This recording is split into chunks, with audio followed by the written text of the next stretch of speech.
Thank you, Mayor, City Council. I'm Will Mare, Assistant to the City Manager for Economic Development. I'm joined by the team that's been part of the negotiating team working closely with Nimitz for the past 15, 16 months or so. Aaron Hanford, to my right, is the Mare Island Project Manager. Shannon Eckmeyer is the Assistant City Attorney. And hiding in the back is Slater Matsky. The four of us have been meeting on a regular basis with the Nimitz group, primarily Nate Bergeron, who is seated behind me, and Stacy Madigan. Nate is the COO and Stacy is the CFO of the Nimitz group and represents the partners. They work here on Mare Island in Quarters H. So in July, we brought forward an amended E&A for the North Island. Work. That established a pathway forward for the Nimitz group. And the next step that we identified then was to come back before City Council before the end of October with a preliminary term sheet for the North Mare Island acquisition and development for council consideration. Typically, term sheet negotiations of this magnitude occur primarily on closed session, with the ultimate term sheet coming out before the public. But both sides, Nimitz and the city, wanted to do this in a transparent manner, and so that's why we're here tonight, to have this discussion and consideration in an open session. The final option agreement for North Mare Island will be considered by council, we anticipate, in February, at which point all the terms tonight will become binding. So we'll briefly talk about the recommendation. We'll talk about what those previously adopted terms. We started this process in July with council approval of the E&A amendment. We'll talk about the new terms that are part of tonight's action and consideration, and how the milestones match up with that. And the future items that we're still negotiating between now and February, when we bring back the final agreement for council, and then the next steps. So again, the recommendation is to approve the term sheet, which is in your agenda packets, for the North Mare Island ground lease and purchase option agreement with the Nimitz Group. In July, as part of the fourth amended and restated exclusive negotiating agreement, council approved 6 key terms that would be incorporated into this future agreement. First of which was that there would be a ground lease as part of this purchase option agreement for North Mare Island. So a ground lease with the option to purchase. That ground lease would give Nimitz the ability to have site control and begin site and soil preparation activities over the coming months and years to ensure that we have long-term development possible on the North Island. To align the terms and extensions with progress on North and South Mare Island, to start treating Mare Island as a whole. They're currently completing a diligence period to acquire the Lennar holdings on Mare Island on the South Island. And their master planning firm, HOK, is looking at the island as a whole, so we want to start treating that as a whole as we look at milestones, deliverables, progress points. So throughout the presentation, South Mare Island, that's the Lennar portion. North Mare Island is the city-owned 157 acres, with the Mare Island Bridge being the bisecting those two. The terms included a phased approach on North Mare Island, where they could do development under the current specific plan that has been in place for a number of years, or they could undertake amendments to that plan or a future master plan, including environmental review. And it also accounted for a minimum takedown. How much would Nimitz have to build on the North Island in order to purchase all 157 acres? Is it a small portion? Is it build out every square inch of the 157 acres? And that's something that we're still in discussions about. We'll talk more about in a minute. The July action by council also established a fair market value methodology and appraisal instructions that would be used for the final purchase price. It had some limit on transfer of rights, basically tied the city to the Nimitz Group and its principals as being, those were the ones selected through the RFQ process, and these rights are not to be sold without city consent. And also contemplated the long-term lease of Public Trust 2, which is the kind of marshland area on the North Island and the pier, the North Pier. That's public trust land. It's eventually going to be held by this, well, is held by the city, can be leased to a master developer, but has to be for public trust purposes, public access purposes. And most of that is kind of conservation, natural area, but the North Pier in particular offers tremendous public access potential. So the new terms, what you have before you for consideration tonight, is this ground lease with a purchase option. The ground lease term is phased in with smaller increments of 3 years. An initial term of 3 years, then a renewal option, an extension option at year 3, another extension option at year 6, and another one at year 9. The final one at year 9 would push out an additional 10 years. There's milestones, very specific, very concrete milestones associated with each of these extensions. We'll talk more of those about in a minute. The term sheet in front of you also includes an annual lease rent, basically saying that Nimitz is agreeing to assume all city costs it currently has on North Mare Island. And what you see in front of you is a summary of what those costs are. We currently don't have any utility costs or property tax as a city, an undeveloped property, but we spend approximately $65,000 a year on maintenance, weed abatement, maintaining or preventing trespassing in some of our buildings.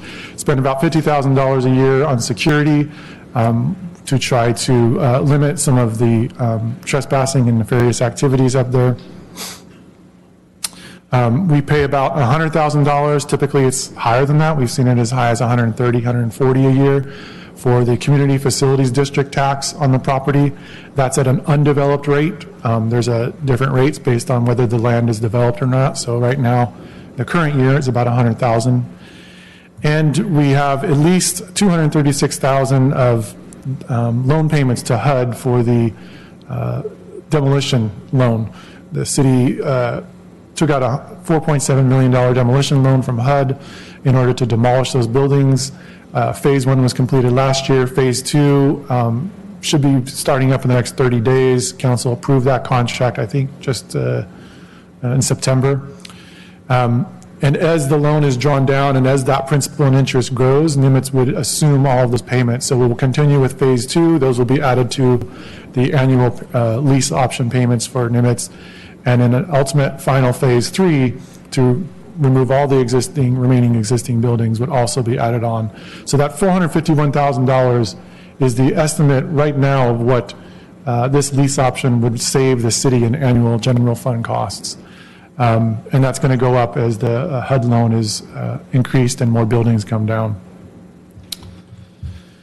So the milestones are laid out in the Exhibit B in the agreement term sheet that you have in front of you, but tried to create somewhat of a visual here that's fairly readable. I apologize for the small font. So first, and the red lines on the screen signify the extension points where certain milestones have to be met. So the first one is public meetings, 4 times a year, held until Nimitz acquires approval for the tentative map of the first 100,000 square feet of development. So that would occur, that's anticipated to occur for the first 3 years. These are public community meetings similar to what they've had in the past, and their next meeting is scheduled for November 7th, an afternoon and an evening meeting at the Mare Island Coal Sheds to talk about resiliency. So they will continue that process as they continue through master plan process and development process for the different phases of their development. A historic inventory of all Mare Island buildings, north and south, needs to be completed by year 1. An interim beautification and maintenance plan needs to be completed in 18 months. The plan needs to be submitted in 6, approved in 12, and fully implemented in 18 months. That beautification plan is really an effort to combine the soil prep, site prep, soil surcharging activities that Nimitz needs to undertake on the North Island with the kind of security and aesthetics that the city would seek to see as this site is prepped over the coming years. So, it's not going to be Busch Gardens, but it's going to be, get rid of the buildings, number 1, address some of the brush and weeds that create opportunities for illegal dumping or illegal activities or trespassing, utilizing crime prevention through environmental design techniques to secure the site, to make it a gateway to the city coming off of 37. and to provide some level of public access where possible, whether it's perhaps a walking trail along the water and the conservation area, or perhaps access to the North Mare Island Pier. So that plan has to come forward in 6 months and fully implemented in 18, and then would be amended and changed as different soil surcharging activities take place. Specific plan amendments or a master plan needs to be approved by year 5. Let me back up real quick. So those first fall within the first 3 years, which means the extension would not be provided to Nimitz at the end of year 3 unless those milestones have been met before the year 3 mark. Another year 3 milestone is the 100,000 square feet tentative map and building permits. This we think is the key to the term sheet and the strength for both sides. It's set up to be successful. We're not setting this up to fail, so it is realistic, but is extremely aggressive. A tentative map creates a legal parcel, addresses underlying backbone infrastructure needs, public improvement needs, water, sewer, stormwater, sidewalks, streetlights, all these public improvements around development that we've not seen in the history of Mare Island in the commercial sector. All the tentative maps to date in Mare Island have been for the residential single-family neighborhoods on the western side of the island. So the 100,000 square feet could be a combination of historical renovation, new construction, new vertical construction, reuse. It is not just pulling building permits and reusing an existing warehouse. It's addressing all the needs of that particular parcel so that it could create a legal parcel and finally provide the city with the infrastructure that we've been seeking for some extremely old aging infrastructure. So the tentative map and building permits need to be pulled before year 3 to get the first extension. The construction needs to be substantially complete by the end of year 5 for the next extension. For size reference, all the coal sheds, that whole row is about, I want to say 40,000 square feet, I believe, 40,000? 16, so you're talking about pretty substantial development that we've not seen on the island, and the kind of development that's going to attract employment, jobs, businesses, residents, new residents, that is going to help realize the vision of what we all believe Mare Island can become. Backing up real quick, the specific plan, master plan amendments need to be completed and approved by the city by year 5. That includes the environmental review process. A backbone infrastructure plan needs to be approved by year 6 for the entirety of Mare Island. That 100,000 square feet is just the first phase. The next 100,000 square feet, the second 100,000, tentative map, building permits pulled by year 6, substantially completed construction by year 8, and the third 100,000 pulled by year 9, completed by year 11. Provided that those milestones are hit before the red lines, the extensions would be granted for a lease option.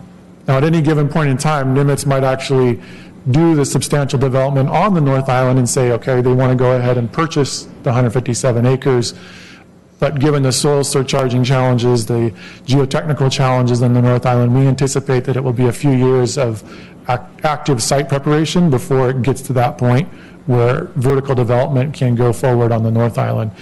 In addition, I think the master plan is going to outline a process and a use for the North Island that's going to be phased in over time and going to really utilize that highest and best use for the city's 157 acres that it's proposed to, that Nimitz has proposed to develop.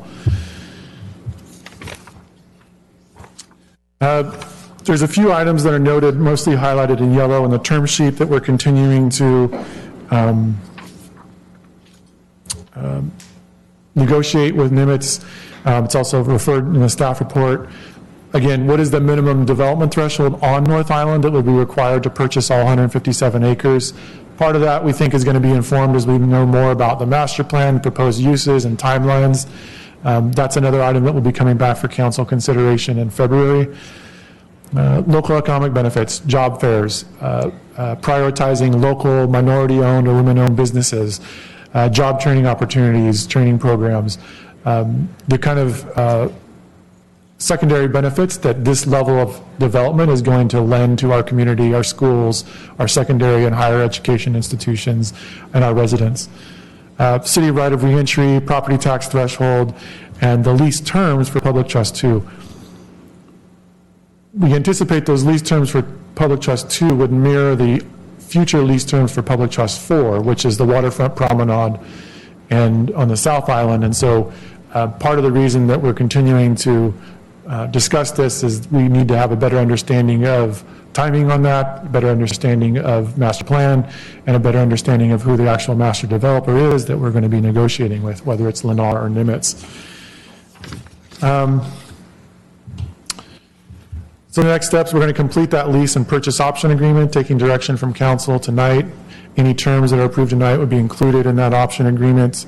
That final agreement would be brought forward for council consideration in February.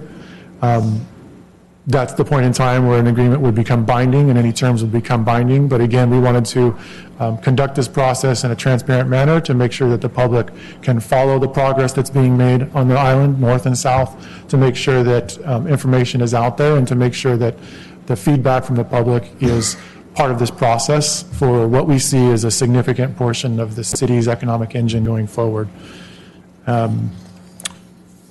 One clarification, if I can, in the summary sheet in the staff report, there was a mistake. Erroneously, I notes that the backbone infrastructure would be completed by year 12. Backbone infrastructure plan in the term sheet says it will establish the timelines, and then ultimately the developer would define how that backbone infrastructure is completed. That was an erroneous mistake, leaving that in the summary report.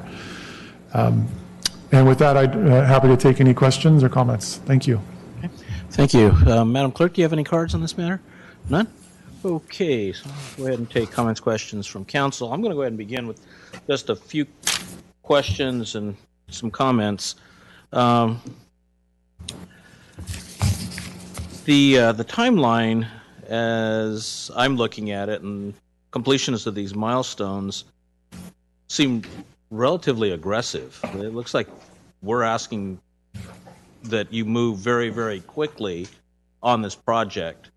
That being said, I'm confident, but how confident is Nimitz? How confident are you all that they're going to be able to fulfill these obligations during those specific timelines?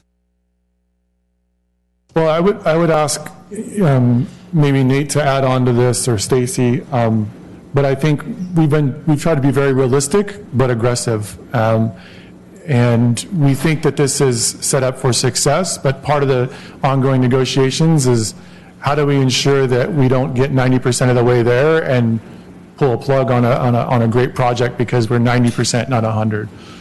So I think part of what we're still defining is how to make sure we're successful.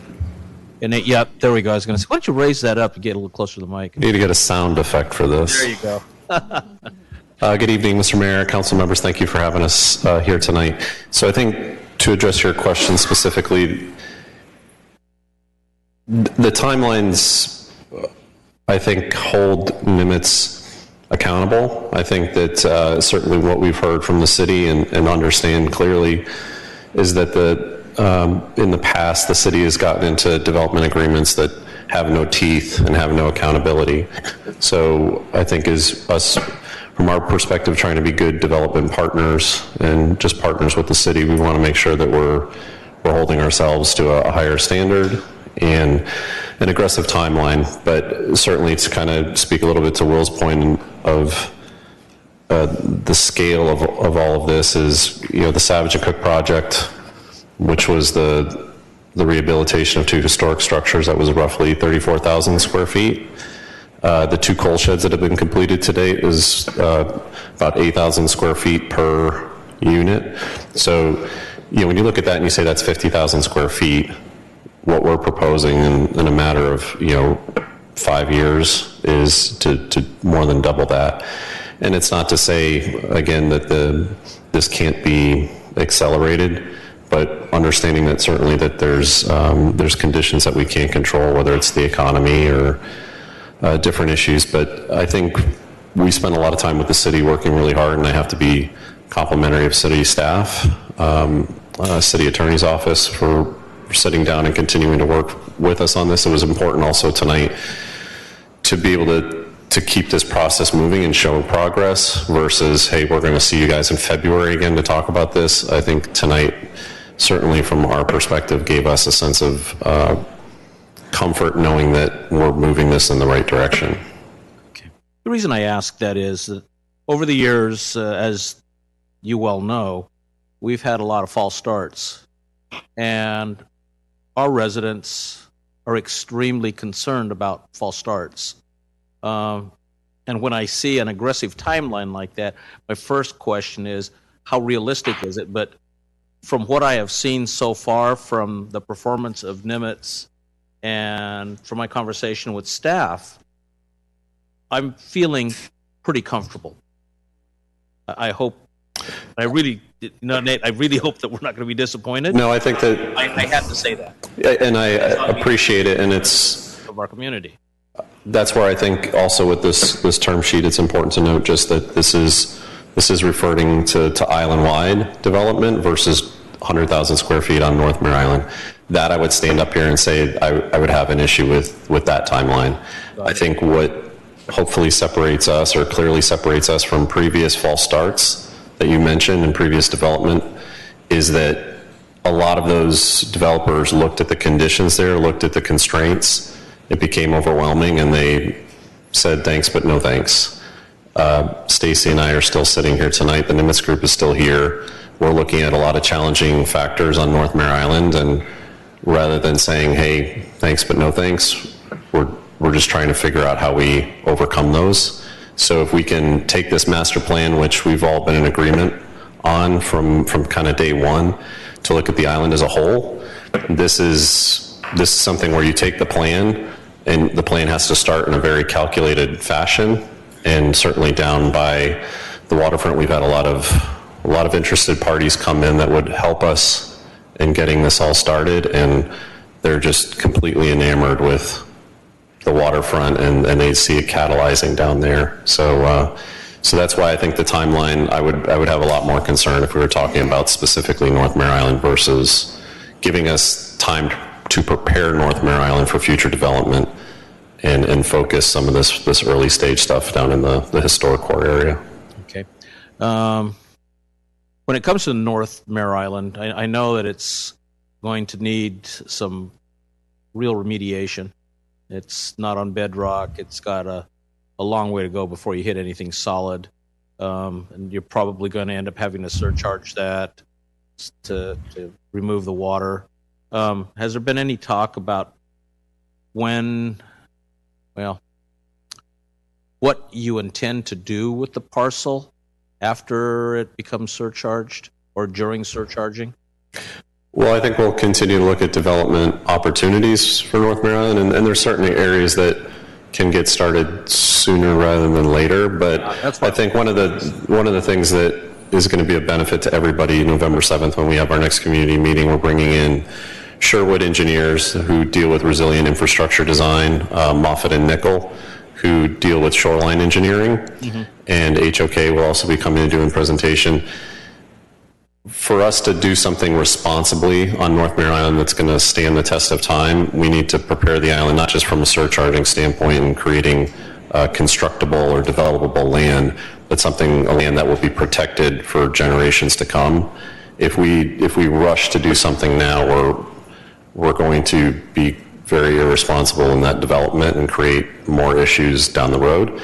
So I think this next community event will speak to that a little bit and talk about strategy and some of the mitigating approaches that we can take to kind of get it to a developable point sooner rather than later. But in the interim, there's going to be not just surcharging, preparing the land, but to what Will said earlier, beautification, certainly getting all those buildings out of there, getting a lot of the loose blacktop and different odd structures out of there, getting some drought resilient plantings out there so that we can create a pleasant area. Because certainly from a appearance standpoint, as we're bringing in some of these possible tenants and development partners, the first impression means a lot. And when they get off 37 or the Causeway and they look over that way, it's got to be better. So this isn't something where North Island, the way you look at it now, is how you're going to see it for the next 5, 10, 15 years. It's just not the case. Okay. Would you address sea level rise for us, please? Sea level rise, I think, is something that we knew kind of getting into this, and it's certainly a lot more dramatic on the North Island side than it is on the south side. There are some areas of penetration that'll be concerned. Sea level rise, even under conservative estimates, is going to be substantial in the years to come. So there are maps that you'll see at the November 7th event that address not even sea level rise, but just a 100-year rain flood event, which would still be pretty damaging to North Mare Island and parts of South Island as well. So what we're looking at is a plan that's addressing what the island will look like in the year 2070, and then making sure that our future councils and future development partners in the year 2070 have a firm understanding of how they can now protect the island for another 70 years.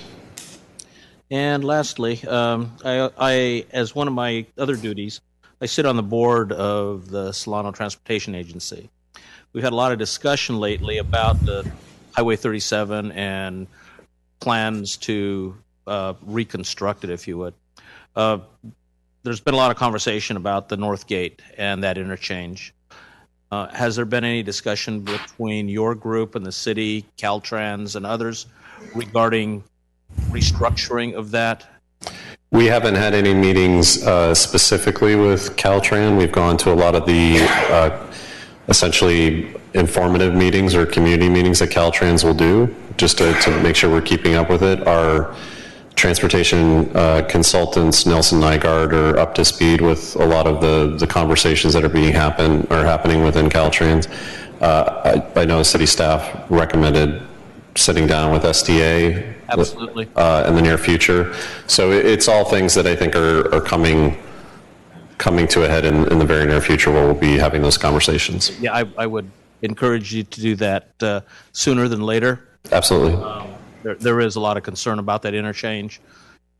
Its design, the amount of traffic that we're anticipating is going to be coming onto the island. That undoubtedly is going to be one of the major entrances and exits, in particular with heavy traffic. So we need to talk about that sooner than later. Absolutely. And I want to close with I thank your team, our team, for their diligence in moving this project forward. This is by no far stretch of the imagination simple. This is huge. And when you look at the complexity, all the turning wheels, gears, and otherwise, it takes a real team like you folks, our city staff, to keep this moving. And I am one that is just nothing short of excited to see this move forward. I am just looking forward to the day that we can go out there with our gold shovels and break the first bit of ground. Looking forward to it. Thank you. Okay. Anybody? Any other comments? Councilmember Sunga. Thank you, Mr. Mayor. I agree with you. It's a very aggressive plan, but we also have a team that's more aggressive than any of the previous team. So may work. My question is if this term sheet that we're looking at today will address the demolitions, at what point that Nimitz takes over from the city in the demolition process. We are moving forward with the phase 2 demolitions in the next 30 days, probably less. Public Works is already getting those contracts lined up after council awarded the bid last month. We anticipate there'll be a final third phase to remove the remaining buildings that will probably occur ideally spring, summer of next year. At that point, all the buildings will be removed. Nimitz would be responsible for covering our principal and interest payments to HUD. And when Nimitz actually purchases the island, part of the term sheet you'll see in there would require them to pay off the HUD loan completely. So that obligation would never fall to the city. So that will be included on the term sheet. And I know they're taking over the CFDs at an undeveloped rate. I'm wondering at what point that rate will change to a developed rate. Is it on phase 1 or phase 2 of the project? And are they shouldering the developed rate if it comes to that? So I think part of what we're, we look at the rules that have been established for the CFD, and right now the land is clearly undeveloped land. I think if Nimitz were to sublease the land and was generating revenue, that portion that they're generating revenue on would probably trigger a different rate. So if they were saying 5 acres is leased for whatever reason, that would trigger a different rate, and they would be responsible for paying that. So I think they would do their own math to make sure they're generating enough lease revenue. But for the foreseeable future, if nothing goes vertical, if there's no building permits pulled, if there's no active construction, then we would anticipate that it remains at an undeveloped rate. We're continuing to flush that out and be specific ahead of the final option agreement.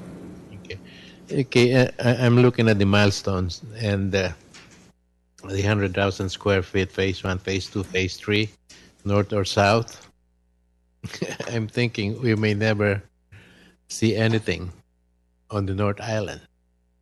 The first 100,000 square feet can be at the south end of Mare Island.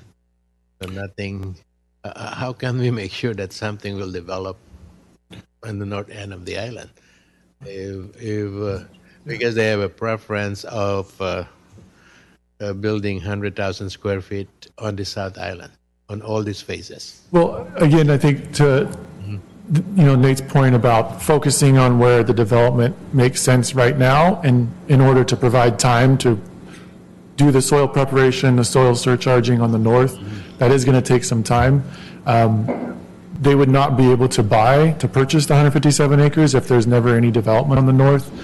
I think also what we anticipate is that as development on the South Island occurs at this rate that we've established, this 100,000 every 3 years, every 5 years, we've not seen this before. As that starts to occur in the South Island, that's going to create tremendous demand for additional space. It's going to attract some bigger tenants, bigger employers that are going to say, you don't have space for me in the South, where else can I go?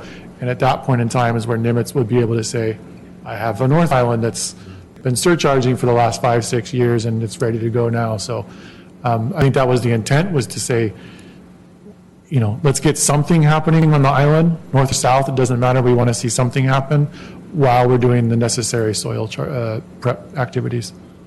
Yeah, I'm as excited as everybody. And I've seen all those fake contracts that we had before. Not fake, that's incomplete contract that we had before. And I'm excited that we're moving further than those with Nimitz.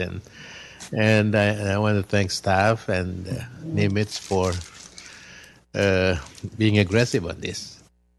And I want to thank staff also for briefing me on a holiday. I have you work on a Columbus Day holiday just to brief me on this, and I appreciate that. So, okay, I'm looking forward to this. I'm more than excited on this one. Thank you. Thank you. Thank you, Mayor. Thank you. Councilmember Brown? Thank you, Mayor. Good evening. So I think for me it's interesting, the perspective, because for me, native Vallejoan, I do have some concerns about that this is not aggressive enough. Based on my calculations, 100,000 square feet is about 2.2 acres, which means that really the only thing we're holding you to is 6.8 acres of 900 acres in 10 years, 11 years, and then you have the rest of the island. That's very concerning. That's a minuscule amount, 1/150th of, that's really nothing. In your opinion, why such a small amount compared to the rest of the island? 906 acres. I think if you look at the area that we're looking to start from, one of the factors that you have to keep in consideration is that we're still dealing in an area, even though it was done with Savage and Cook, you're still dealing with an area that doesn't have the no further action by the Department of Toxic Substance Control. with Cal EPA. So there are certain costs associated with doing development in an area that doesn't have NFA. So whereas we see the catalyst being down by the water in some of those historic buildings, you're also creating a little bit of a difficulty for people that want to come in and spend the extra money essentially to be in that area. Now, it's not to say also that there's also, you can look at the 350 homes that have gone in from Lennar over the past 20 years and compare to 100,000 acres or 100,000 square feet. That's essentially what you're looking at in terms of what we're proposing to do in 5 years is going to eclipse what was done in the previous. So it's not to say what's happened in the past wasn't good enough, but where we're going to be focusing our energy, which will be jobs. I mean, we could take that 100,000 acres, essentially, we could just build 100,000 acres of homes. That's not going to really give any sustainable jobs. So as we look at it, where it's going to be a little more difficult and a tougher sled to push is doing stuff in the commercial area that's going to create construction jobs long-term and then also long-term jobs in some of those businesses. So it's also that we could be doing work simultaneously in the residential area because we're trying to build up the density. So again, it's why we picked those certain numbers and that certain time frame was also to make sure that should the economy take a turn in the near future, which it'll probably be the election in 2020 before we know which way that's going to swing. We just want to make sure that we're not holding. I don't want to have to come back to you in 2 years and beg for forgiveness and ask for more time. I'd rather know that I've got numbers I can hit, and then by bringing in other developers, they look at those numbers as achievable. And we also want them to be numbers, square footages that are occupied right away, not, hey, we're going to build an office building and hope we can get people to come in, because that's what bankrupts people. I mean, I look at some of the businesses that are even down on Main Street where there's just open floor plans. And I would say that would, I definitely, I like what I've seen as far as you all talking about some of the economic development, economic benefits, community benefits, and things like that. But I think there's going to have to really be concrete, and that we're going to have to work out how many jobs. I mean, when we're talking about women, minority, local business hiring, it's going to have to be definitive. It's got to be accurate. It can't be vague. It has to be measurable. Because I'll tell you, if at the end of the day, I can't go out into the city of Vallejo and say I gave away this island, 900 acres, and all you had to develop is 6, I'd be fired. And I should be fired because we've sat here and played this game, not with you, but my entire life. This is the engine of our city. As it goes, we go. As you know, we have problems when it comes to competitive pay for multiple departments. We have to make this work. So for me, it is definitely, that is what I'm going to be looking at to hopefully make this deal something that's, something that I think I can swallow. Because right now, in my personal experience, people promise a lot, and then what happens is, Murphy's Law pays a point, and then the only thing that happens is within that contract. Right. I can't really dream outside of the contract other than what I see. If you say, hey, no, we're going to actually do more, than put it in the contract. And if it's not in the contract, I tend to think that this is going to be all that we'll have in 11 years, and it's concerning. How long will it take to develop the other 893 acres? Well, again, as we look at North Mare Island, that's a difficult piece of property. I don't think any of the other previous groups that have come forward that have looked at that island have just looked at it and said, hey, this is a gold mine, we can't let this go, we've got to figure out how to make it work. They've looked at it, said it's going to cost too much, and they've left. I think with Nimitz, the difference is that we truly believe we can make it work. We feel like we can put a plan in place there.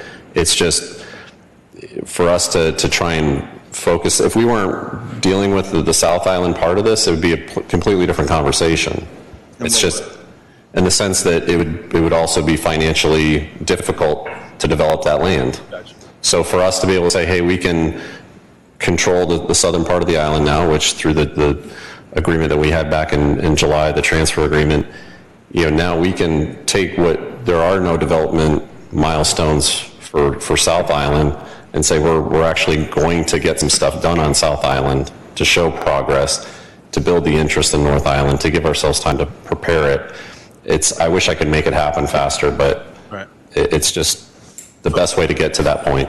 So to reiterate my question, worst case scenario, things hit the fan, and all we have is after 11 years, nobody up here be up here. I might, maybe.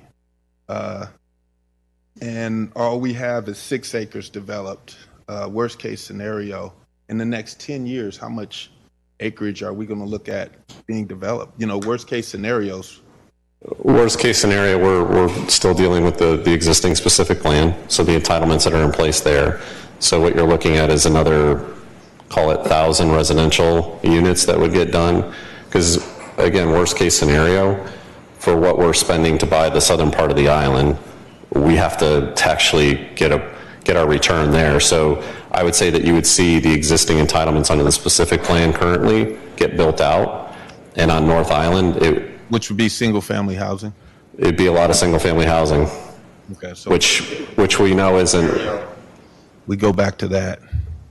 and that really truly would be the worst case. So we don't want that. It's not the intention of why we pursued this opportunity. Right. And we feel as though if we can't go beyond what the specific plan currently has, it's not what's best for the city as a whole.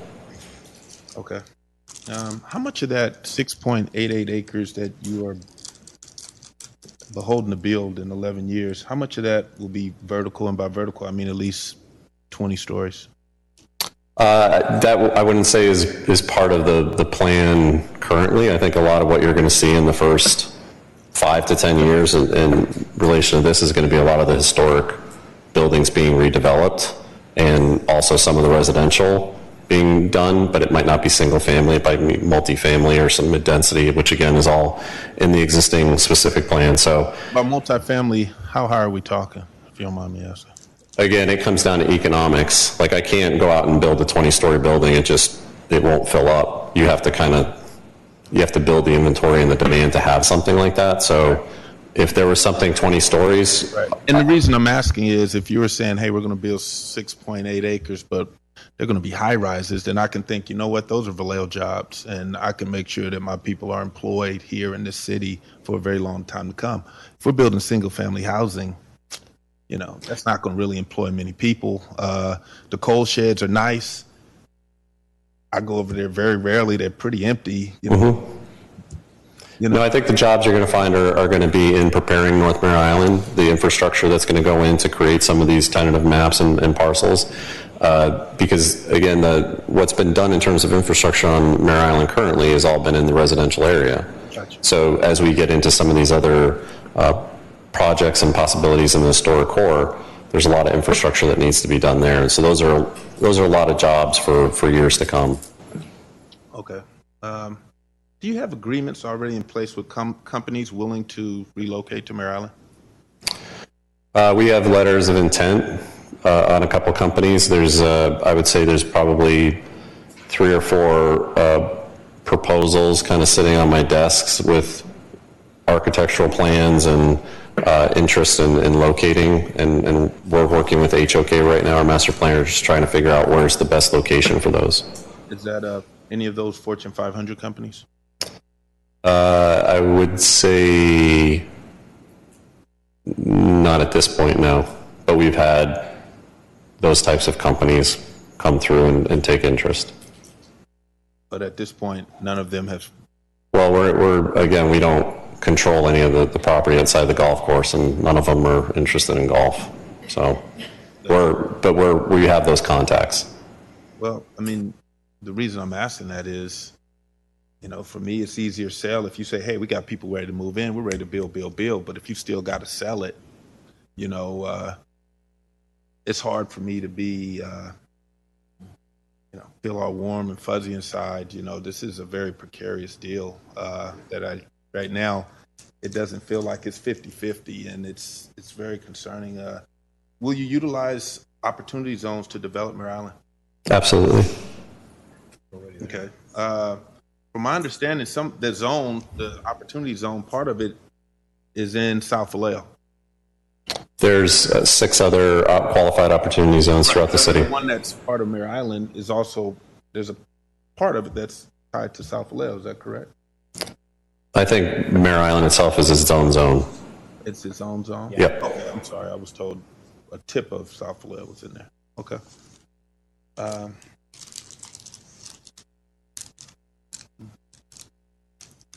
I just want to reiterate, I am very curious to see what, job fair.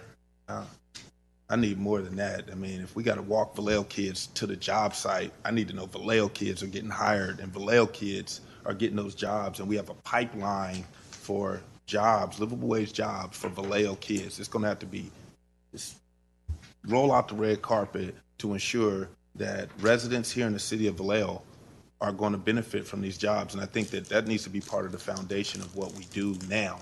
It can't come later. It can't be vague. It can't just be some little throw off. It has to be concrete. It has to be measurable. And also, I think it has to be tied to you all controlling this island, in my personal opinion.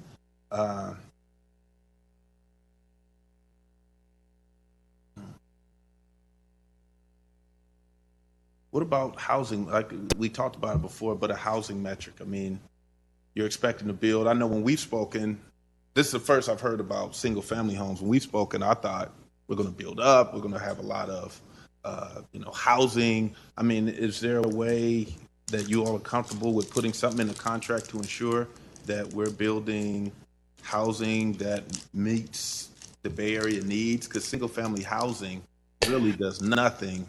It's not our intention to do single family housing. I think the example that I was trying to use before is that we're currently entitled for that, and if we wanted to meet the 100,000 square feet and not touch the commercial, we could just go that way, which is not our intention.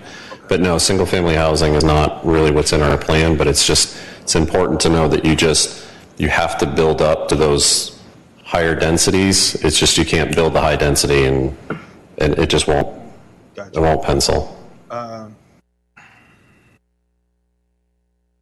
know you've done some community outreach since the last time we were here. What areas did you do those in? I'm pretty sure, but I just want to double check what areas you did that community outreach in. We did one at the Foley Center, and then we did one at the museum, the Vallejo Naval Museum. Okay. I'm going to reiterate again. I think I brought it up before. I asked if you all would go into working class neighborhoods. That really hasn't happened, and it just seems like you're catering to a certain crowd. Get into the community. If you're really about the community, get into North Vallejo, get into South Vallejo. I want to hear about you doing the information gathering there, because if you're not doing it based on your actions, you're saying that they're not important. Because if they are important, then you would have already been there. You have the Marina Vistas, which is a stone's throw away from Mare Island, and it's one of the most crime-ridden areas in Vallejo, place with no hope, place where a lot of kids are suffering, place where Vallejo kids are drowning, quite frankly, and I've seen no outreach to them, and that has to change. I mean, it really does. I mean, that's kind of a red line for me because up to this point, I haven't seen it. And I'm asking you again, and I'm reiterating that if you all are serious about working in our city, do the outreach, because this needs to benefit everybody, not just the people who live on Mare Island, not just the people who live in St. Vinny's Hill, not just the people who live in the Vistas, not just the people who live in areas that don't need those jobs. This needs to benefit everybody. I want to see North Vallejo, South Vallejo, Central Vallejo, East Vallejo, and I'd like to see that outreach. I think that it is very important to hear from the community what they're interested in, because ultimately someone who, lives in the Vistas, I mean, more than likely is not going to be working on your island in a blue collar capacity. But those kids in North Vallejo and South Vallejo, they're looking for work. They need work and they need some hope. So I'm asking you again to once again reach out to some more working class, poor neighborhoods here in the city of Vallejo. because for me, I had a conversation with Foster Hicks. He's an ex-council member, and he really, really, really regrets the Lennar deal. It is something that he lives with for the rest of his life, because some of us are going to be here forever, you know. And for me, this has to be right. It's not personal. This is business, and this is my city's whole future. I'm surprised because this whole room should be shot. I mean, should be filled, because our whole future's on the line with this deal. Future of the city of Vallejo, and the only thing that I see are 6.88 acres, you know, and you guys get 900. I know we get some infrastructure improvement and things like that, but once again, I just would have liked to have seen a little bit more effort on your part, you know, to buy in. And I mean, just 6.88 acres, okay, that's not a lot. I still don't know how long it's going to take. I mean, is it going to be 30 years before another 12 acres will be developed? I mean, what I asked at the beginning, what time frame are we looking to develop the other 893 acres? There's things that I can answer based off of how quickly the first 100,000 goes, how quickly the second 100,000 goes. So at this point, Nimitz Group isn't coming in and spending the amount of money and time putting a plan together and only do 7 acres. Okay. And the opportunity zones, to take advantage of it, you have to do that in the next 5 years. So do you see you exceeding that 100,000 square feet in the next 5 years? It's very possible. I mean, this is in part a lot of the companies out there that deal with opportunity zone funding are looking for areas to put money, but they kind of need to see plans and progress. So the quicker we can get started, the quicker people kind of get to see that and invest. So it's absolutely one of the motivating factors for us moving at the pace we are. Okay. So in closing, I guess, you know, I know you'll be doing 4 town halls or community outreach a year. I think that I'd like to see at least 2 of those designated in poor areas of Vallejo, so that, you know, it's right in the contract and I don't have to hope that some of those neighborhoods are being reached. And I really do want to be wowed by the package you have for jobs when it comes to local hiring, when it comes to minority hiring, women hiring, businesses, working with Vallejo businesses. I mean, I see San Francisco and the work they're doing, and it's amazing. You know, when it comes to employing local San Franciscans and employing working class neighborhoods, and that's what I want to see here in Vallejo. It needs to be Bay Area model, not podunk rest of Solano County model. It needs to be Bay Area model, in my opinion. And I'm sure you know what I mean. Absolutely. Programs that are really amazing that they're doing right there in San Francisco, Oakland, and things like that. So that's what we're trying to get to. All right. Thank you. All right. Thank you. Mr. Mayor, Yes. I want to correct one point, or clarify one point. I think it's important to note that the 100,000 every 3 years, every 5 years is a floor, and it would not allow Nimitz to buy the 157 acres. It simply gives them the right to buy it. Okay. So that 300,000 square feet is, I mean, it's development that's probably not even going to be on our property. So the way it's structured is it's saying that the privilege of being able to buy this in the future is based on you proving it basically somewhere else on the island first. So I think it's fair to say there's going to be significantly more development specifically on North Island before we would actually sell that 157 acres. They may do the first 300,000, get 11 years into this, and then the So city the onus says, is on us. the onus is on, well, part of it is the negotiation that's coming forward about how much do they have to build on the north to buy it, but part of it is also saying the right to buy it, that we want to see development simply to have the right to buy it. It's kind of like a test. We could sell this to a lot of different developers. We're going to give you a test run here. If you can prove that the development, you can do this kind of development, then you'll continue with the right to buy it. But that question is one of those outstanding items. How much on the North Island to buy the 157 acres? Right. That we're continuing to negotiate, and that's coming back to council in February. What's that end goal? Are there any loopholes in opportunity zones as far as, I mean, is there any way to get out of that 5-year limit as far as getting something done? Are there any loopholes to extending that? that you know of? I know it's off the cuff. I think we'll know more as the state comes forward with its own conformity guidelines and opportunity zones. I think there's going to be loopholes in everything. It's about how do local organizations, local partners structure things to make sure that we get the success we need. So, part of our job as staff is to figure out where are the loopholes and how do we close them.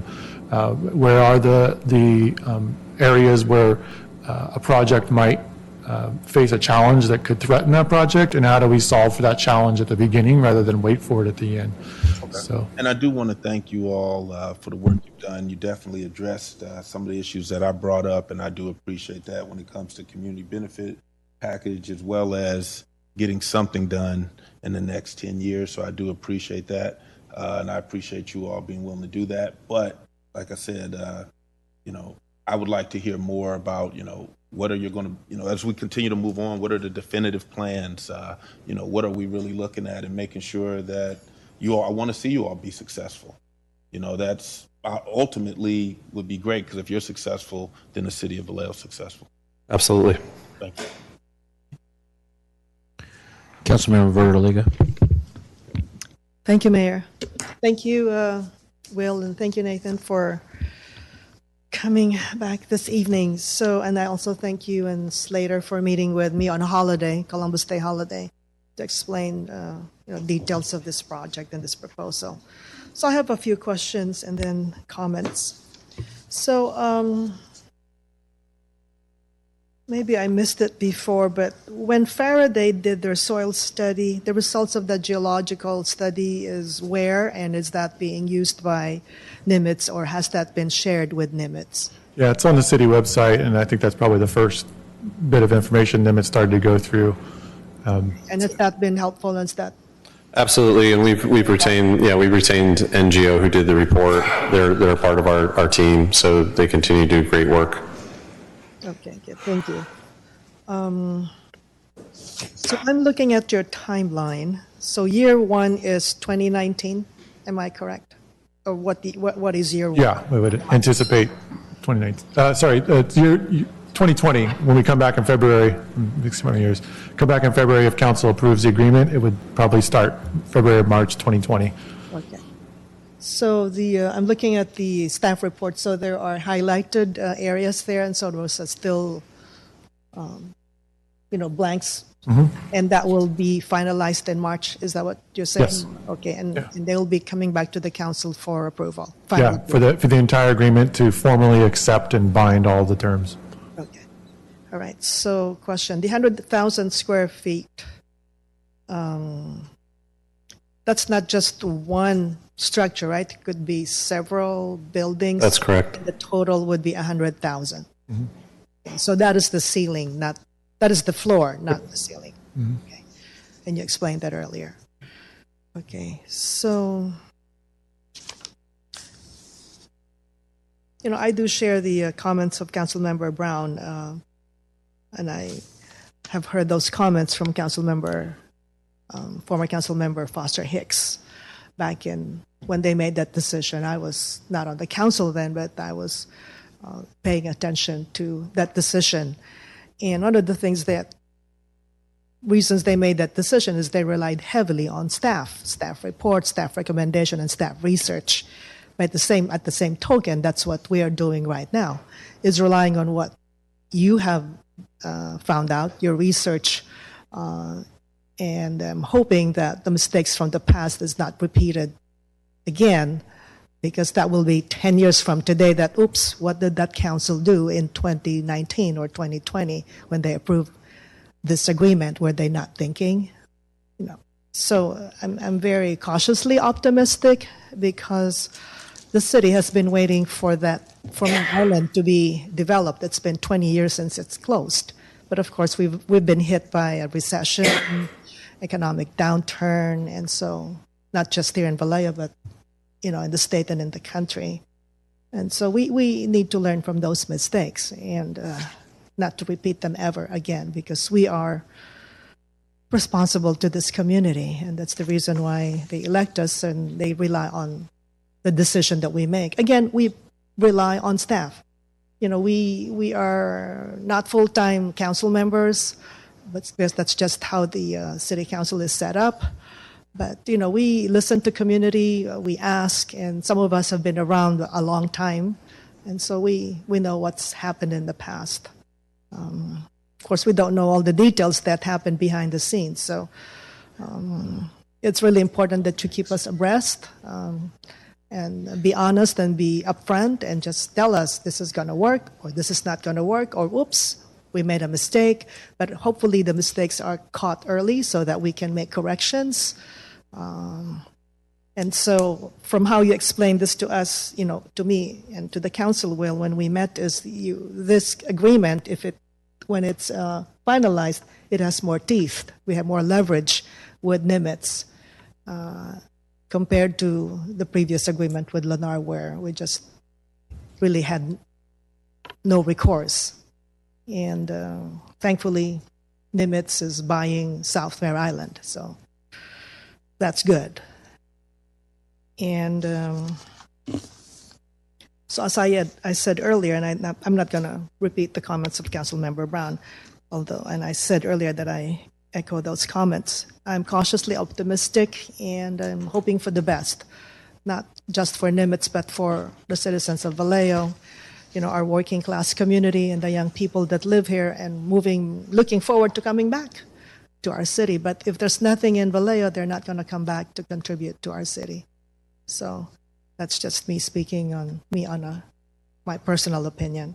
So I thank you, and I will go ahead and approve the the agenda item. Thank you. Thank you. Councilmember Meissner.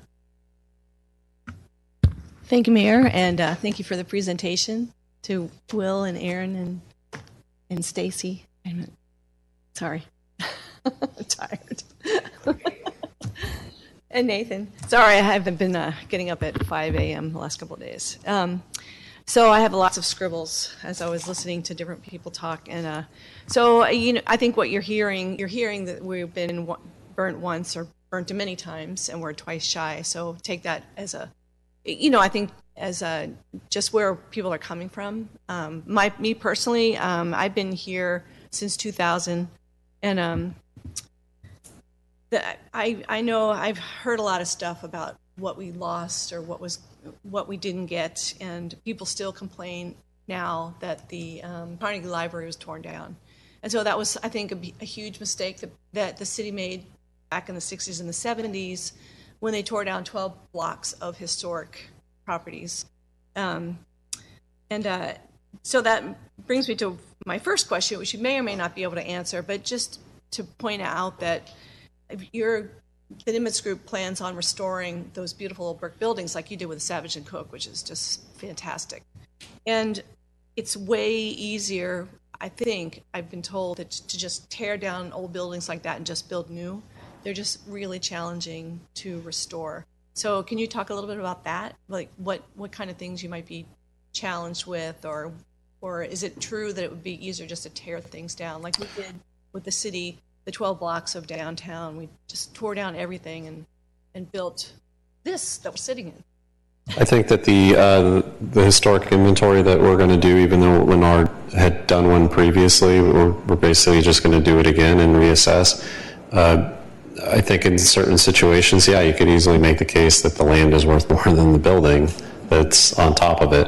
But if you have the vision and you have the patience, you can have something like a Savage and Cook, or you can have the coal sheds that are going to create a buzz. If you go down to Opportunity Zone conferences down in San Francisco, for instance, developers are looking for the brick and mortar. I mean, that's what is attractive to some of these companies right now. Now, some of the stuff that you see maybe down on the piers in San Francisco don't have the environmental issues that we're dealing with here. So we still have some cleanup that we have to do. Lennar is getting closer and closer to finishing that, but that's a big part of it.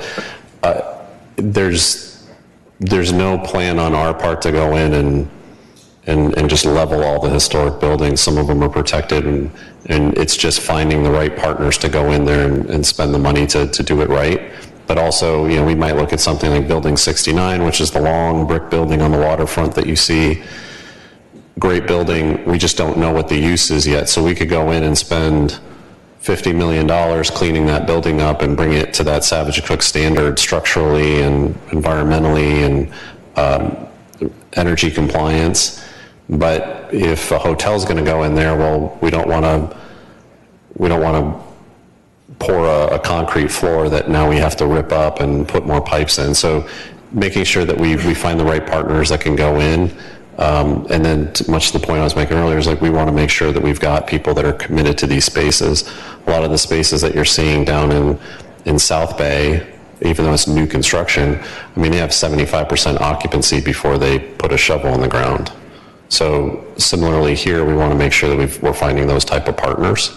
But the historical assets on the island are very important to us. They're very near and dear to Dave's heart. I can say that, and mine as well. But the next community event that we'll be doing will focus on the historic assets and the structural constraints on the island. So that'll be ZFA, our structural engineer, and Page and Turnbull, who's a historic asset architecture firm. So they'll be coming in and talking about that part of our plan. So it's very important to us. Now there are some buildings that might be repetitive, and we might say, due to some of the environmental concerns that we have in the buildings, it's better to take certain ones down. That might be the case, but a lot of the brick ones that you see are pretty safe. They're my favorite. Let's see. So, well, one of the things I wanted to point out, so I moved here in 2000, and in 2002 I got involved in politics. I wanted to build a liquefied natural gas plant on the South Island. Sending comments from Well, Well, what do you think of that? so, and the city, being born with the Navy, being a Navy town for 150 years, and I think, just looking back and looking at the choices that the city made, not knowing what to do, and having a Navy pull out very quickly, and what does the city do? And I keep hearing that $100 million of revenue was pulled out of the city when the Navy left. And so how do you rebuild? And so in some ways, it's been 20 years, but it's been 20 years to have this versus an LNG plant, in my perspective, is awesome. So I just want to put that out there. So in 2022, my last year on council, we'll have the first 100 square feet, or I'm sorry, 100,000. I am tired today. 100,000 square feet of building permits pulled and tentative maps. So let's see. And the LNG, I might remind people who weren't involved in that, there was a lot of construction jobs, obviously, but that building, I talked to the Shell people, and they were very frank about that kind of building is very technical, an LNG plant, and probably wouldn't be local jobs. And once it was built, it would be run by engineers, people with PhDs, probably maybe 5. And so that's the kind of jobs, that's the kind of development I don't want to see. So this is a lot of mixed use. I know there's a lot of moving parts and it makes people nervous, but from my perspective, it's very exciting. I like the idea that there's a concentration on this around the ferry, because we do need a critical mass. I'm on the island every weekday, so there's no critical mass there. There's people smattering all over the place, but there's not a decent restaurant. Although Toro's good, but they're closed today, so I couldn't go. And so we do need the critical mass. I think that's really important, and I like that idea of having that right there by the ferry. As far as cleanup, I do think this communication, I think, is great. It's just keeping us apprised of what's going on. I talked to Tom Schief when I first got on the council, and he said the Navy had identified 160 places to clean up toxic waste sites. And by the time I met with him, it was up to 260 or 300. It was around 300. And, the Navy, they were just dumping stuff in the back there, and they weren't telling anybody, and so they would run into these things. And so I just want to make sure that it sounds like they're communicating. If you run into something, it's 854. It's 854. Oh my gosh! And they're down to their last 9 cleanup sites. Wow, that's incredible. he was telling me that the Navy said 160. So incredible. I'm very excited that the North Mare Island will be cleaned up. Like as you said, it's one of our front doors, and it seems like every entrance into the city just looks kind of ratty, and that's one of the big ratty ones. And there's a lot of ne'er-do-wells over there right now. I come on the island all the time, and they've been dumping. Trailers are dumped out there. Boats are being dumped out there. I see people all the time wandering around the paint building, and so to get those things down is really important. So I appreciate that. Let's see. Oh, and so in some ways, so Marty Brown, Councilmember Marty Brown, when she was on the council, she always thought of the North End as being like a beautiful big central park. And so in some ways it might look like that for a while, which is, it's not, as long as we have things going on and development happening, from my perspective, I don't really care where it is. I just want to see things happen like everybody else, but I'm not particular to have it on North Mare Island. I know it is challenging over there. When it rains, you'll see there's so much water over there. It's really, and it never was part of the island. We truly were an island before they filled it all in. So, let's see. Oh, and so I do have a question about, so the public trust, and this might go to Will, the preserve on the south end, there's lots of chatter about what's going to be happening with the preserve, and that is not for sale. That is not part of this deal at all. No, preserve is not for sale, never will be for sale. It's going to grow from 100 acres currently to over 300 over the next few years as the southern ends and sides are transferred over from the Navy as those finish remediation. Never part of this deal and never will be. And then, and so right now, the South Island, Nimitz doesn't have control of it yet? No, we do not. I mean, we have control of the golf course, the 170 acres. So though it sounds like people are knocking on your door, it would be premature for you to go out. I mean, you don't have the right to go out and ask people if they're interested in coming in. Yeah. We can talk to potential tenants about coming in. We're precluded from talking to current tenants without Lennar present. And one other, so we talked a little bit, Will, about the pipes over there and the infrastructure under the ground that's still 150 years old. And I think that's part of all of this as well. I think that the square footage that's going to be entitled is part of that. So yeah, so the tentative map and the unit plan would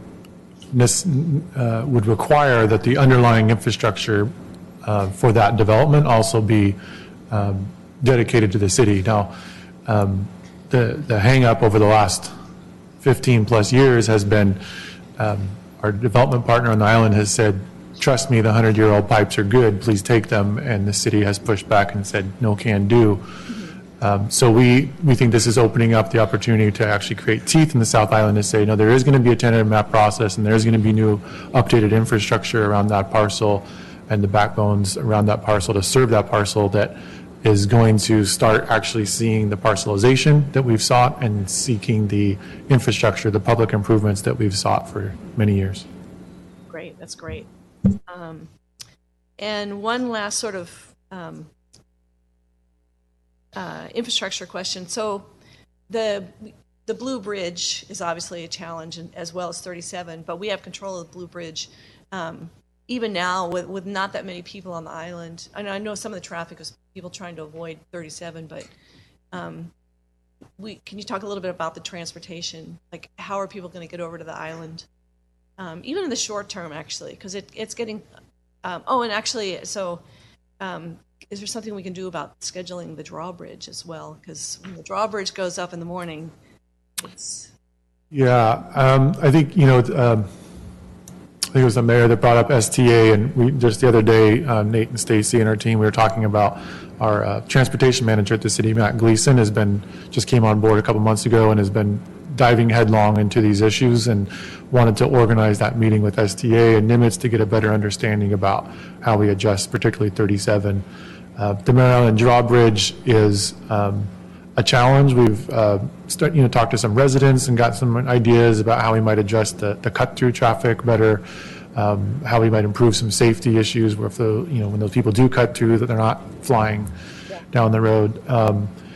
And then, it's a navigable waterway, so there's not a lot of room there for us to tell the boat, hold on, we got traffic right now. It's kind of, closely monitored by the Coast Guard, and there's certain things we can and can't do. Yeah. So I was going to say one other thing. Well, I do think I'm definitely very excited. I do have concerns that Councilmember Brown and Councilmember Verder-Liga voiced. Just making sure that we're cognizant of that. We would definitely want to have these jobs, a lot of jobs for Vallejoans. I mean, I think that's really that's how we're going to replace what the Navy took away. What really grew people up in this city was the Navy. And so it obviously has to be mixed use, because we don't want that to happen again where somebody just pulls up stakes and we're lost. But there's programs like Richmond Build has a great program. I don't know if there's any way to incorporate that kind of stuff, but that would be great. So those things. Anyway, I'm super excited, I must say. Thank you. Can't wait I know we're in the very beginning of the road and there's a lot of mistrust from past projects, but what I see so far, I really like. So very excited. Thank you. Okay, thank you. Vice Mayor Du. Demoting me, huh? No. Honest. Yeah, I'm excited to see the short-term milestones built in that's going to show us some actual construction happening, or significant complete remediation with the infrastructure. That is very important to me, and I'm excited that it's been built in. So thank you to staff and to your team for working that all out. Also, I just wanted to comment again on how impressed I am by the depth and the accessibility of all of the information and data that you guys have compiled on the entire island, on every single building, every bore site. Like, just having that, like I said, depth of information really easily accessible is extremely valuable to any project going forward on that. And, really should be a model for nationally, internationally, on how projects of this type should be done. So I really appreciate all of that. I do appreciate the volume of community meetings that you guys are doing as well. I attended a couple and was really impressed by just the tone of the conversations and how they are approaching the community. So thank you for that. I did have a few questions. In the first phases, do you guys have anything in mind in terms of the film studios? We continue to have conversations with Film Mare Island and trying to figure out. We sat with them, it was a couple of weeks ago now. There's a couple filming opportunities that are coming to the island, and we're trying to work through a couple of those. And again, kind of going to the location of, if we put them where they wanted to be, a year and a half ago, what I don't think they'd understand is how much development cost would go into preparing that site, versus now we're trying to look at other areas. If we can control the southern part of the island in the near future, what opportunities are there for them. But much to the point of considerations of them finding other studio space available, whether it's at the Solano 360 or other locations, we certainly don't want to lose them in Vallejo. We don't want to lose them to Mare Island, but understand that there might be temporary solutions for them there, permanent solutions for them there, as well as Mare Island. So we're continuing to talk with them and especially address their short-term needs as we get to a point where we can actually build something out. Okay. And then do you guys have any vision of how you are going to start working with the businesses that exist on the southern end of the island once you acquire that property? Well, I think Stacy's working hard on putting together a welcome packet for all the tenants once we take over as the landlord. And, there's about 120 businesses now, 140 plus leases. So being able to sit with them, again, because we've been precluded to this point, but being able to sit with them and talk about what their business plans are, what they hope to do, what their growth potential is, and just making sure they're in the right location on the island and address any of the concerns that they may have. And then certainly try to figure out, even when it comes to opportunity zones, what businesses on the island currently qualify and what introductions we can make, because we also get asked quite a bit, not necessarily about people who want to come in and put money into a new building in an opportunity zone, but a lot of investors are approaching us and saying, what businesses on the island would qualify and might be interested. So hoping that we can make introductions on that level as well and see how we can help grow the current businesses. But we're excited to kind of have those initial conversations and get started. It's a big part of the plan to make sure that there's a smooth transition. I mean, if we put together this great master plan and we put so much thought and energy into it, and then we kind of drop the ball in terms of this transition, that would be a huge mistake on our part and something we're very sensitive to. So we're kind of on that third set of tracks right now, trying to become a landlord. Right. And that kind of segues into my next question. What type of capital are you intending or envisioning deploying for the building of the various phases? I think opportunity zone funding is going to be one of those things, but I think we've also had numerous partners that have come and sat with us that, the opportunity zone thing's great, but they can do it without it. So where we look at how we can kind of work within the specific plan as it is right now, there's protocol in terms of moving entitlement from one reuse area into another, so we have to be sensitive to that. And again, as we try to kind of create critical mass down towards the historical and the waterfront, and some of that will also have to do with mid to high density residential, getting people to be able to live within a very comfortable walk of the amenities and the ferry, which we think is going to be a huge part of all this, is in increasing the ferry frequency, speed, and size, which I think makes Vallejo extremely dynamic. It's, if you take Dublin, for instance, which is at the end of a BART line, they can build out around it, put a lot of housing, and make themselves very marketable because the BART's right there. The problem is that the amount of trains that go to the BART, the size of the trains that go to BART, it's always going to be constricted to what that rail can handle. Whereas Vallejo, with the water on both sides and having a ferry terminal on both sides, kind of creates a much bigger capacity.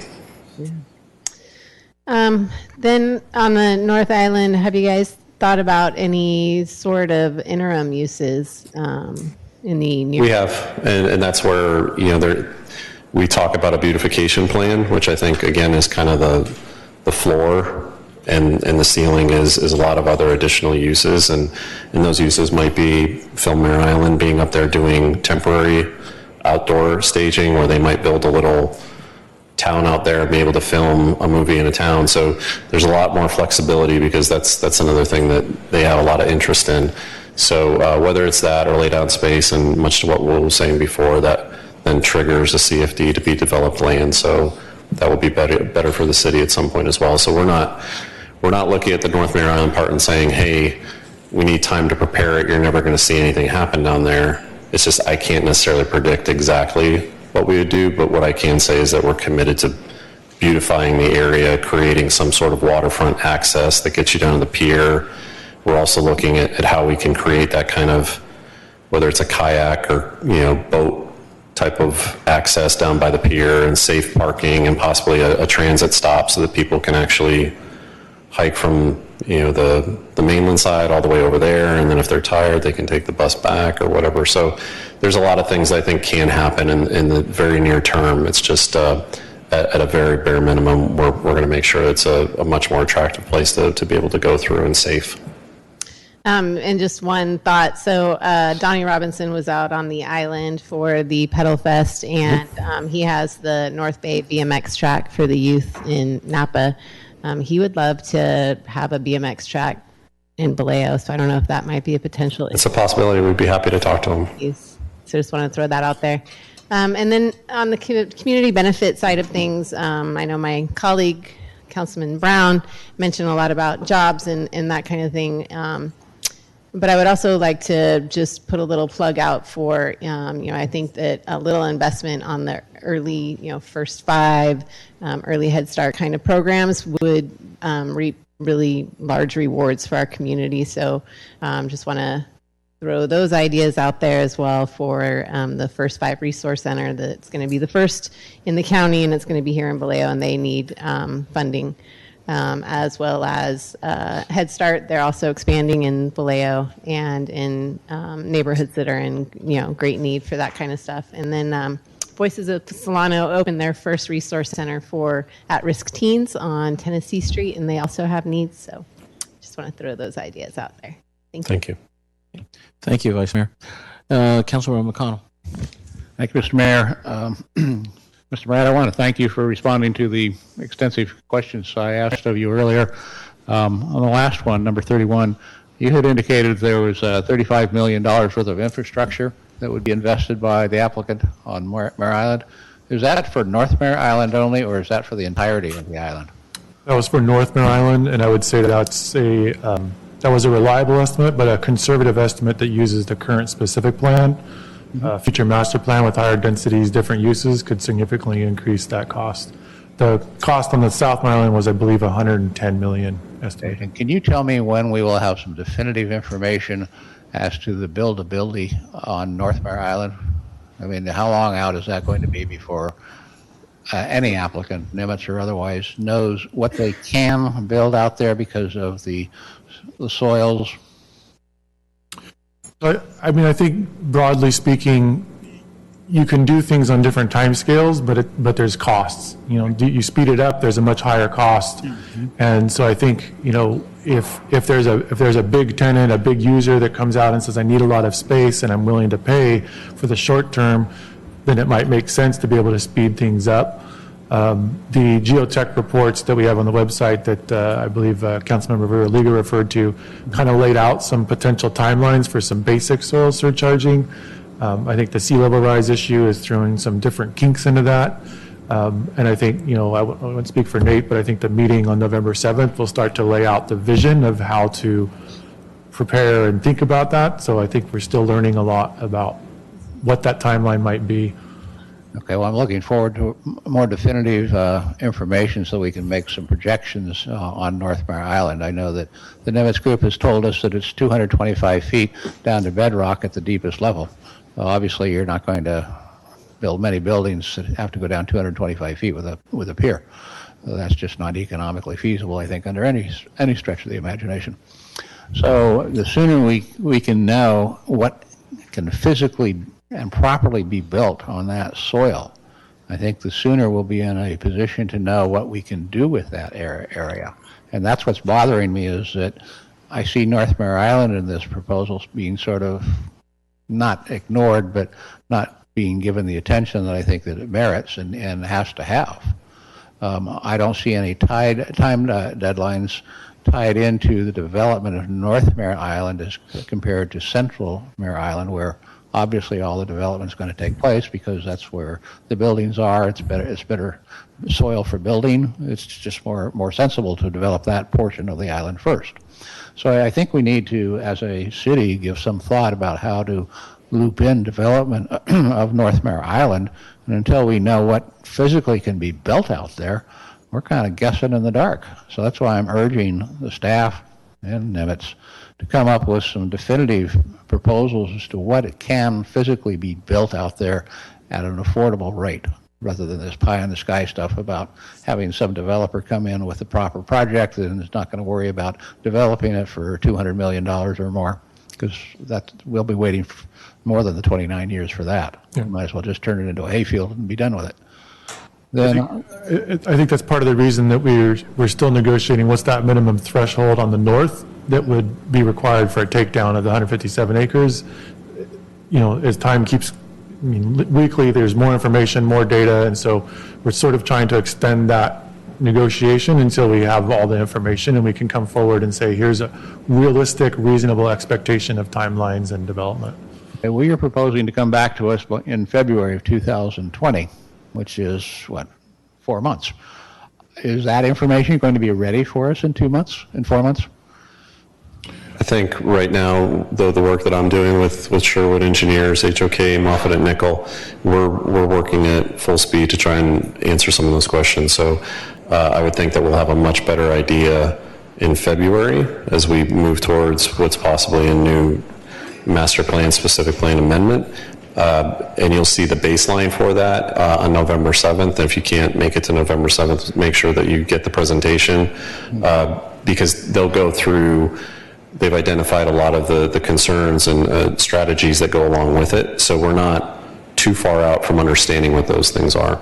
Well, I'm hopeful that, still kind of pessimistically optimistic in that respect, that it's going to be available and understandable within 4 months. That strikes me as being a little too aggressive.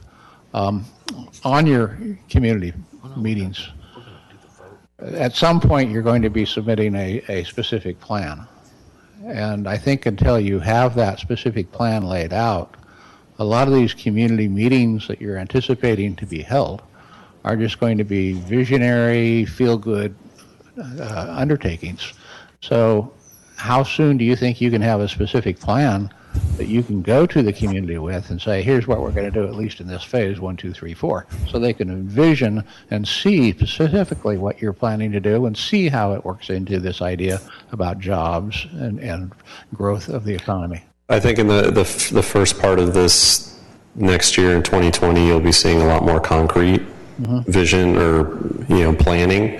I think the point of our community events in this has been to make sure that the community is being introduced to the people that we're bringing to the table to look at this, see their relevant experience, and then have them somewhat assess what they've seen thus far in Vallejo and Mare Island. But all the while, still kind of working towards what that can be. I think we want to have a couple meetings as though we're talking about where the plan is at, but you'll start to see some of those in that kind of, call it first quarter of 2020, second quarter of 2020. I mean, it's a Herculean task, and we've been going at feverish pace. Normally to do anything of this size is at least a 12-month, and we're not even close to that yet, and I think we've made some great progress. So I would expect that early part of 2020, you're going to start to see what the vision really, truly looks like. Okay, well, tying that into South Mare Island, as you go out the road past Toro and enter the preserve area, towards the waterfront, which is part of the land that's currently locked off, and that will eventually become part of the preserve. Is it staff's vision to leave that land undeveloped, or do they plan to provide a proposal where that waterfront area and some of the buildings that are out there now will be developed or developable? Because that's certainly prime property. So there is a public trust parcel that's when you get out to that area that's still blocked from the Navy, that's kind of against the water. Right. The northernmost parcel is a public trust parcel. When that transfers to the city, that's public trust uses. That will be subject to the master developer, just like public trust 2 and public trust parcel 4. Beyond that, the open space, the 300 acres, is designated as open space. There's not anticipated for development. Certainly there may be museums, educational centers, visitor centers, that kind of thing, especially when some of that historic Coast Guard housing that's there. But there is that's not a development property. That's designated as open recreational space. Okay.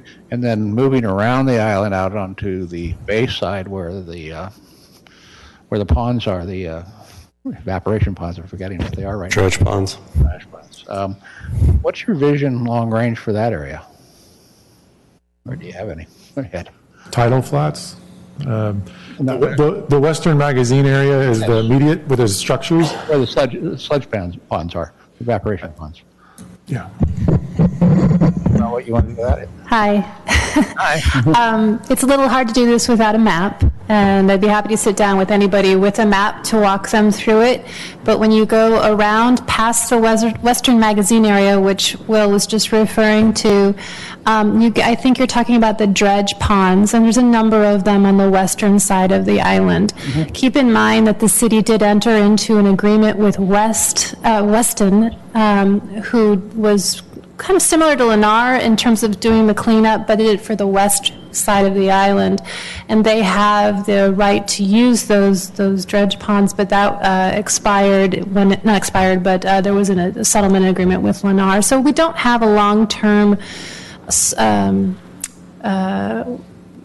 We don't know exactly what we're going to use for those dredge ponds, but at this point I would say leaving it as open space is probably where we're going to be headed. It's owned by the state right now. It's public lands. And just open space like most of the western part of the island. It's not zoned like Lennar's lands or the preserve or North Island. The specific plan doesn't really talk about this area, but we would assume it's all public lands. Okay. And coming back into the middle part of the island where the Marine barracks are, the notorious Marine barracks, with all the contaminants that we've heard about for years and years. Is there any definitive decision yet that has been made with respect to that building? Oh, building M37, which is the Marine Corps barracks. And the where the stockade used to be, because we've heard about the brig, building 84. Yeah. Lennar is still working on the remediation of building 84, and they feel as though they've got a hold of a plan that will address it. Again, to give people the backstory on that, because it's located in an area that's zoned as residential or unrestricted use, that building has to meet unrestricted use. Right. So if that building was in the commercial area down by the waterfront, it would have cleared by now, but the standard being higher in the residential area. So I know they've got a work plan in place with DTSC and are continuing to remediate it. In terms of Nimitz's plan for the building, we haven't given it any real consideration other than it's a historical asset, and we would figure out how to reuse it. Well, I know at one time Lennar wanted to tear the building down, and they sort of sought out the feelings of what the city's position might be on that. Right. And I think there was some public outcry against such an undertaking. So I'm just curious to what might be done with that building, because I know it's a controversial site. If this next round of remediation doesn't work, I think we would have to come back to the table. But again, because of certainly the value Nimitz Group sees in some of those historic assets, we just try to get creative with it and figure something out. Okay, and tying what will happen around that portion of the building, or the island, up into the golf course area, which you guys now own. Do you have any visions that you can share with us yet as to what will be happening on that golf course area? We're still looking at all the options, including possibly golf returning in some respect, and a very early look at what some type of development looks like there, but nothing concrete at this point. So do you envision considering housing on that site? We're considering all the options, but it's right now it's zoned as recreational, so there would be all the work required with CEQA EIR to change any of that. So we're not going to rule it out just yet. That's what you're telling me. Okay.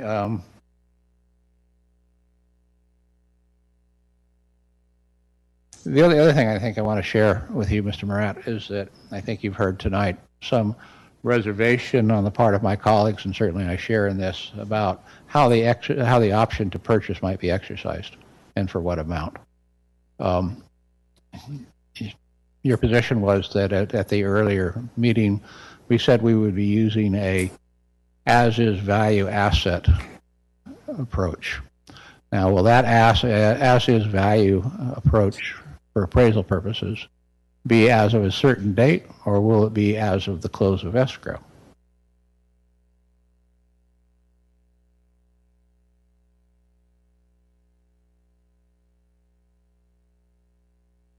Give me a second. If I have the old report, I can find out for you. Sure. You want to go on to the next one? Well, I was probably at the last point because, I want to see this move forward. We all do. because we have to. I share some concerns of my colleagues about public meetings and the availability of jobs and training people in that we talked about in those questions that you responded to earlier. So I do have a lot of other concerns, and I think that in the next 4 months, when you're planning to meet with the council in closed sessions, these are the things we need to get into in rather some degree of depth. But I was just curious as to know right now what your vision is along these lines, and how you envision seeing control by the city over the exercise of the option when it comes time to do that, recognizing that the applicant is going to have to be in agreement with that.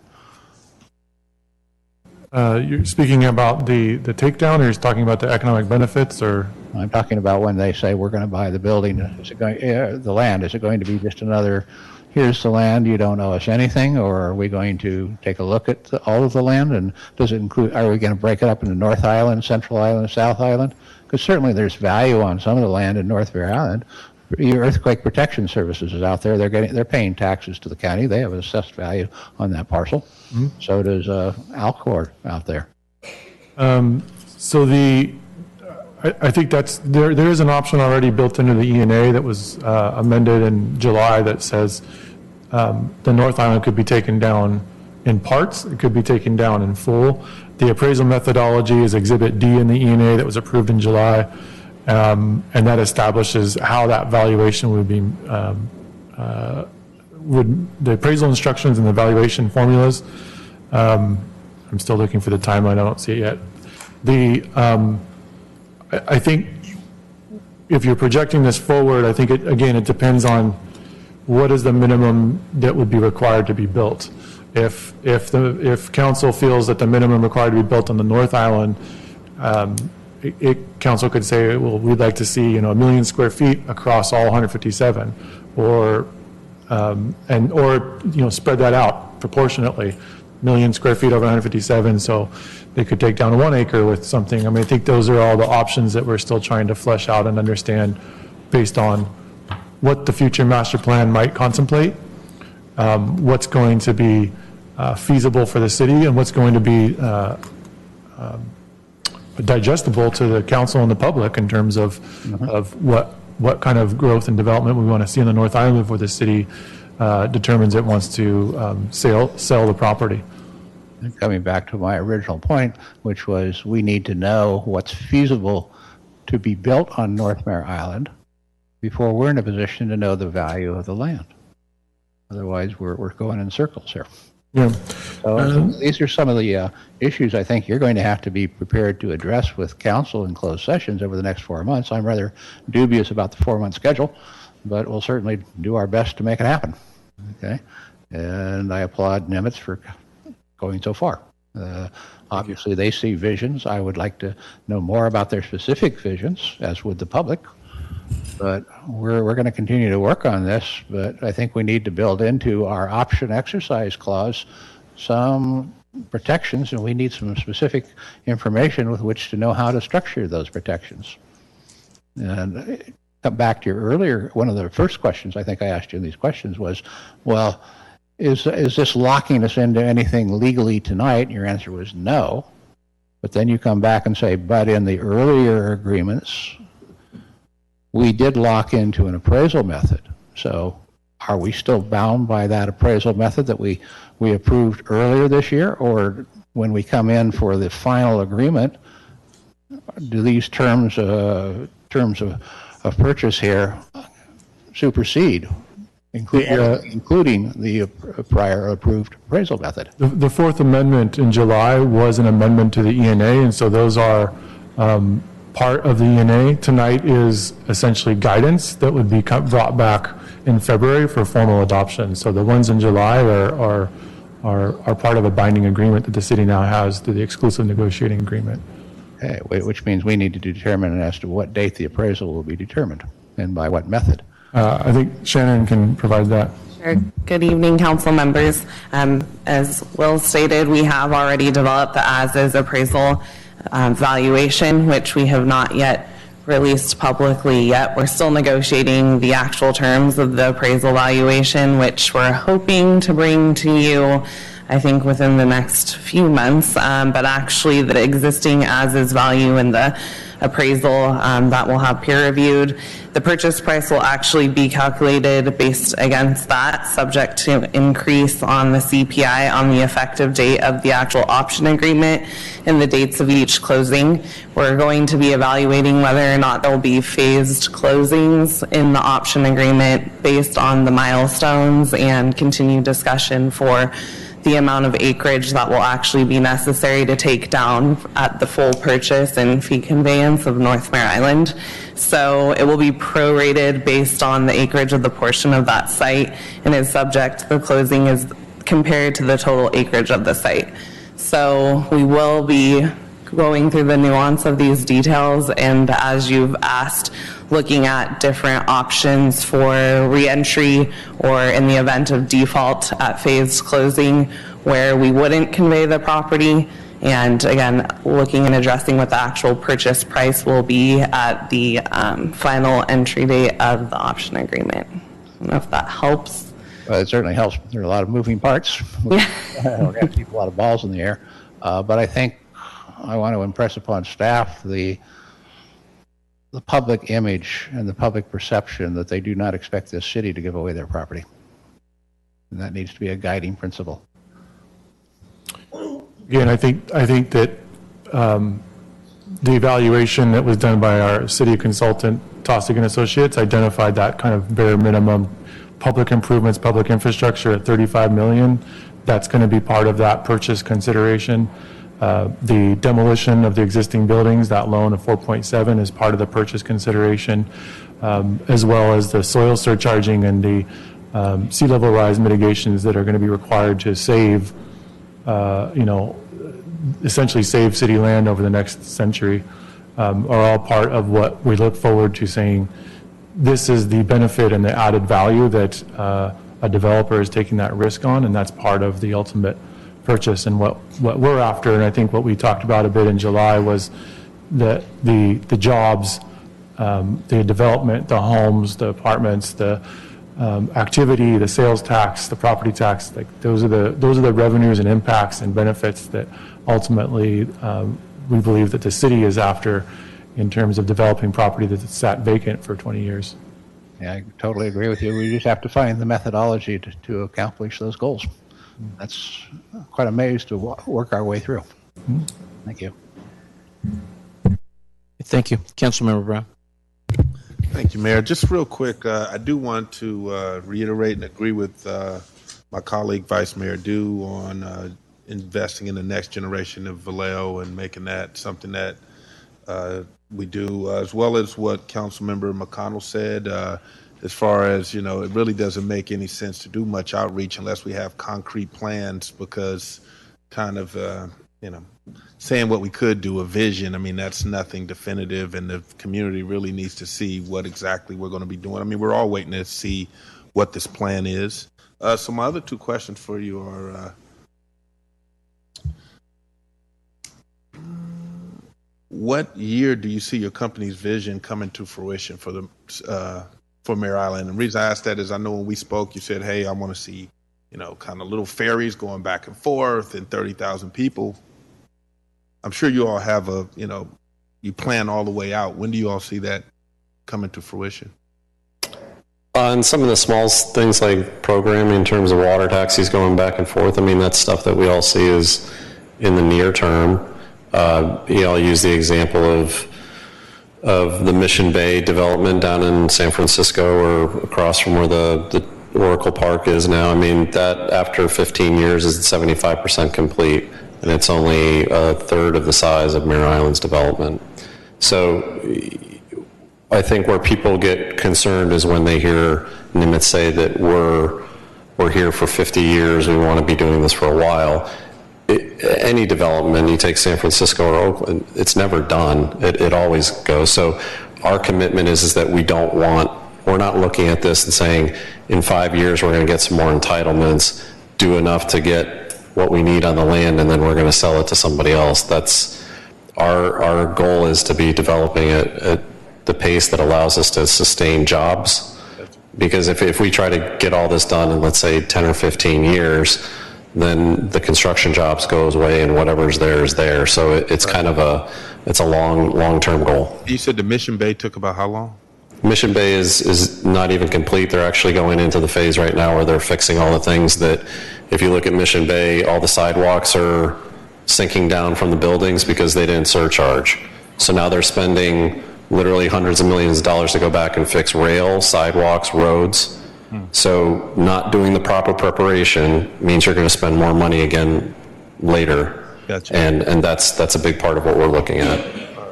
And I know one thing I appreciate is when we've spoken, you've been pretty clear about what kind of industry you think will be profitable for you all. In that 100,000 square feet, what kind of industry do you see coming into those initial benchmarks? Well, I think as we look at those 5 kind of industry clusters that we focused on, which is R&D, which is currently on the island, tech, which is not really on the island. There's the biomedical, and then higher institutional learning, which is also on the island. So I think all of those things can expand. I think looking at R&D is definitely one of the attractive ones, and then tech and biotech, the way it's growing, is also kind of an easy one to go after. Thank you. And the companies that you said are interested in moving in, what industry are they in? We've got everything, again, from kind of in the tourism part, the wine industry. I've got a lot of plans sitting on my desk to increase wine production and spirit and production. We have some tech that's looking at it. But then even, earlier when I spoke about we haven't had any Fortune 500 companies, there is one that's tied to one of the companies that's looking in, and one of the things that they want to be a part of is actually the infrastructure, sustainable infrastructure, green infrastructure. So there's a possibility out there where the infrastructure improvements that could possibly happen could be backed by some large shareholders that are investing in the future of green technology. Thank you. Okay, thank you. We've had a lot of comments about this tonight, and obviously a lot of concern by our council members. I do want to echo some of those, but I won't. I think we've had enough said. And with that, pleasure, council. I'll offer that we approve the term sheet for the North Mare Island ground lease and purchase option agreement with the Nimitz Group, LLC. Okay. Would you vote, please?